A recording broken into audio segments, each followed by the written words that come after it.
की फिक्र है, न खाने का ठिकाना है। घाघरा के दरियाओं में लोगों का यहाँ पर ये आशियाना है। बांध के अभाव में घर डूब रहे हैं, खेतों में पानी भर गया है, छोटी नदी नाले और तालाब पानी से लबालब हैं। आपको बता दें, ढेमुआ घाट से साकीपुर तक कई गांव पानी में डूबे हुए हैं। नवाबगंज के किनारे पटपरगंज तक पानी पहुंच चुका है। गांव में प्रशासन की बद इंतजामी भी साफ दिख रही है।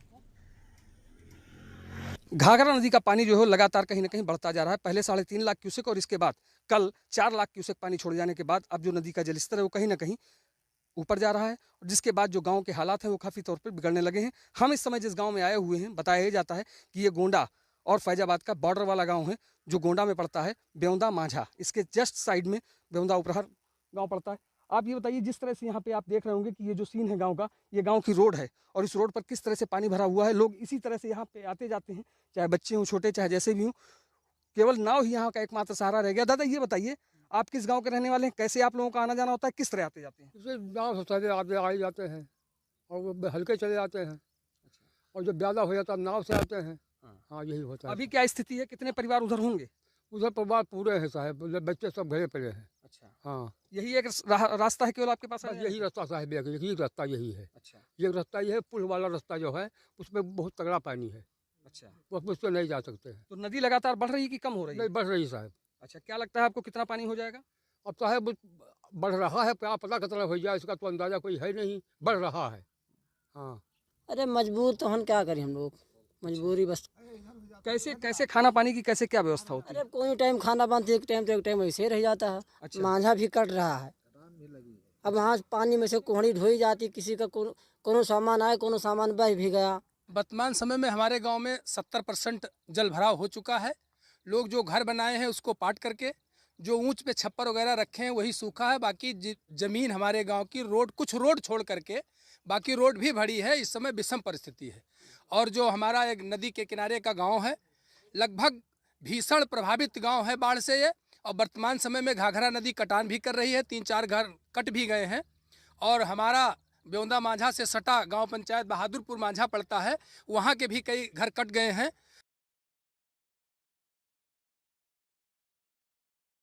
और प्रशासन अगर व्यवस्था के बारे में कुछ नहीं सोचा तो भविष्य में ये गांव भी खतरे में है, और जो ढेमुआ घाट का पुल का निर्माण हुआ है वो भी कटान से प्रभावित हो सकता है। इसलिए ये बेउंदा माझा गांव है, और इसके करीब 22 पूर्व बताए जाते हैं। जो 22 के 22 पूर्व ऐसे हैं कि चारों तरफ से पानी में जलमग्न हैं, पूरी तरीके से डूबे हुए हैं। यहाँ लोगों के पास जीने का सिर्फ एक चारा है कि केवल नाव से आना जाना है, या फिर जो रोड है उसी रोड को देखते हुए आते जाते हैं, उसी रोड पे इनको जाना आना होता है। और चूंकि तैराकी में एक्सपर्ट हैं, इस वजह से अनहोनी जो है वो नहीं होती है। लेकिन फिलहाल अगर देखा जाए तो चूंकि नदी का ये इलाका पड़ता है, नदी का बिल्कुल दरियाओं क्षेत्र पड़ता है, ऐसी स्थिति में कभी भी किसी भी प्रकार की कोई घटना हो सकती है, जिसको लेकर के प्रशासन की तनिक भी संवेदनशीलता जो है वो इस इलाके में देखने को नहीं मिल रही है। न ही इलाके में पर्याप्त संख्या में नावें लगाई गई हैं, जिसकी वजह से लोगों को खासी दिक्कतें हो रही हैं। अभी 1 से 2 दिन के भीतर जो जलस्तर है वो काफ़ी हद तक बढ़ने की संभावना है, जिसको लेकर के एहतियात बरतनी होगी। राजेश तिवारी, भारत समाचार, गोंडा।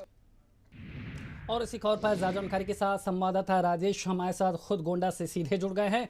राजेश, आप लगातार रिपोर्टिंग कर रहे हैं, कल भी आपने तस्वीरें दिखाई किस तरह से लोग खतरों के बीच में सफर कर रहे हैं, किस तरह से यहाँ पर लापरवाही ने लोगों की मुश्किलें बढ़ा ली। और आज का मंजर तो बेहद पीड़ादायक है। हर साल की यही कहानी है, लेकिन ना तो तस्वीर बदल रही, ना ही तकदीर बदल रही। और जिस चुनौतियों के बीच में यहाँ पर जीवन गुजर रहा, वो बता रहा है कि प्रशासन को इनकी कितनी सुध है।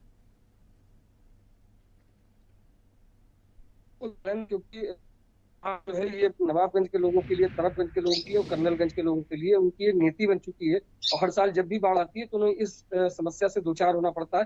खासतौर पर नवाबगंज जो इलाका है वो अभी वहाँ पे ना तो कोई बंधा है ना कोई ठोकर है। इस वजह से नदी का जब पानी बढ़ता है नदी में तो उसका जो फैलाव है वो 15 से 20 किलोमीटर में चला जाता है।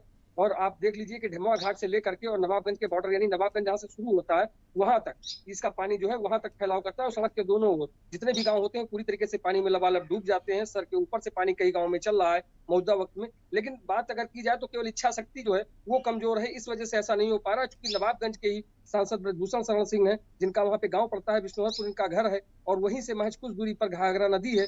लेकिन आज तक वहां पे कोई बांध न बनना अपने आप में एक बहुत बड़ी चुनौती है उनके लिए भी। क्योंकि कारण ये क्षेत्र उन्हीं का है, सांसद का पूरा इलाका पड़ता है, वो पूरा उनका लोकसभा क्षेत्र है। और उस लोकसभा क्षेत्र में जिस तरह से लोगों की दुश्वारियां हैं, खासतौर पे बाढ़ की वजह से बढ़ी हुई हैं। और वहां पे सन 2008-9 में जिस समय लेकिन बांध बनाया योगेश प्रताप सिंह ने पहल की थी, तो उस समय कर्नलगंज का जो इलाका था वो काफी बड़ा इलाका था, वो डूबे ना, इस वजह से वहां पे बांध बनाया गया। लेकिन इस इलाके में आज तक बांध बनाने की कोई पहल हुई, तो जैसे ही पानी बढ़ता है तो पूरा पानी जो फैलाव है ये 15 से 20 किलोमीटर के एरिया में ले लेता है और पूरे इलाके को पूरी तरीके से अपने आगोश में लेकर के जलमग्न कर देता है। और वही हालात रहते हैं, चूंकि अभी तक वहां पर किसी प्रशासन या जिलाधिकारी की ओर से कोई भी ऐसी पहल नहीं की गई कि वहां के लोगों से पूछा जाए आखिरकार जाकर के कि बाढ़ में आप लोगों को कैसे निपटारा मिल सकता है, कैसे छुटकारा मिल सकता है। इसको लेकर के कोई पहल नहीं की गई, जो अपने आप में चौंकाने वाला विषय है। बड़े लाखों करोड़ों रुपए बजट खर्च किया जाता है, हर बार पैसा खर्च होता है, लेकिन हर बार नदी जो है वो नदी अपना पेट छोड़ करके बाहर निकल आती है और हर बार यही हालात होता है। और खासतौर पर नवाबगंज के लोगों को इस समस्या से हर साल ही दो चार होना पड़ता है। जी सर। राजेश, तमाम जानकारी देने के लिए आपका शुक्रिया। तो गोंडा से हम आपको एक और बता रहे थे जहां पर किस तरह की तस्वीरें हैं। हर साल यही मंजर है, हर साल यही मुश्किलें लोगों के लिए सामने हैं, लेकिन ना तो कोई प्रबंध है, ना ही यहाँ पर कोई संवेदना दिख रही है। इधर